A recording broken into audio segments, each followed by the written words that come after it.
Ibinyahe niya papuntang Camp Crame ang aktor at TV host na si Billy Crawford. Inaasahan sa ilalim siya sa drug at liquor test. May ulat on the spot si Katrina Son. Katrina.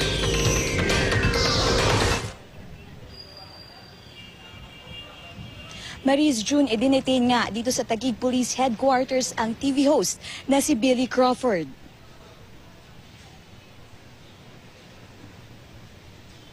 Alas 4:30 raw ng madaling araw na magpunta sa PCP Station 7 sa Bonifacio Global City sa Taguig ang TV host na si Billy Crawford. Ayon sa mga pulis ng PCP Station 7 at sa nakasaad na mga detalye sa kanilang blotter, pagpasok daw ni Crawford ay sumisigaw siya at gustong magpakulong. Sinabi ng mga pulis sa kanya na wala naman daw siyang kasalanan kaya hindi nila siya pwedeng ikulong. Nagtanong pa raw ang TV host kung saan may detention cell. Sinagot naman daw siya ng naka-duty na desk officer na sa Taguig Police Headquarters meron. Agad daw sinabi ni Crawford sa desk officer na dalhin siya roon. Sinabihan pa raw ni Crawford ang desk officer na pagkatapos ng 5 segundo at hindi siya dinala sa Taguig ay sisipain at babasagin niya ang sliding glass door ng police station. Pagkatapos daw sabihin nito, nagbilang umano si Billy ng 5. Sa karaw niya sinipa ang pintuan kaya nagkabasag-basag ang glass door. Dito na raw nila inaresto ang aktor at dinala sa Taguig Police Headquarters. Sinikap naman ng GMA News na makunan ng pahayag ang mga pulis sa Taguig para sa anumang update. Sa ngayon ay hindi pa sila nagpa-unlock dahil patuloy pa rin daw ang kanilang ginagawang investigasyon. Pero sa naunang panayam ng GMA News kay Police Inspector Jonathan Aribe ng Police Station 7.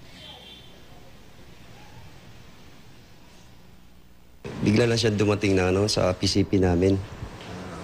Tapos, yan nag-ano na siya, nagwawala. Diretso lang siya na may problema lang daw. Anong pwedeng i-kaso sa kanya, sir? Ngayon, lang, malicious mischief po. Tsaka direct assault, resisting arrest, at tsaka disobedience of agent at person to authority.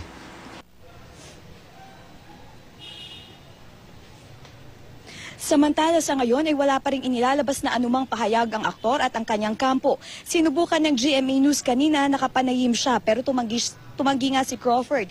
Isang nagpakilalang Vanessa Marcelo ang nagtungo sa presinto. Hindi rin siya nagbigay ng pahayag sa GMA News. At June Maris, ngayon nga inaantay natin ang pagbabalik nitong si Billy Crawford dito nga sa Taguig Headquarters dahil dinala nga ang aktor sa Crame para sa kanyang drug at liquor test. June Maris. Maraming salamat, Katrina Son.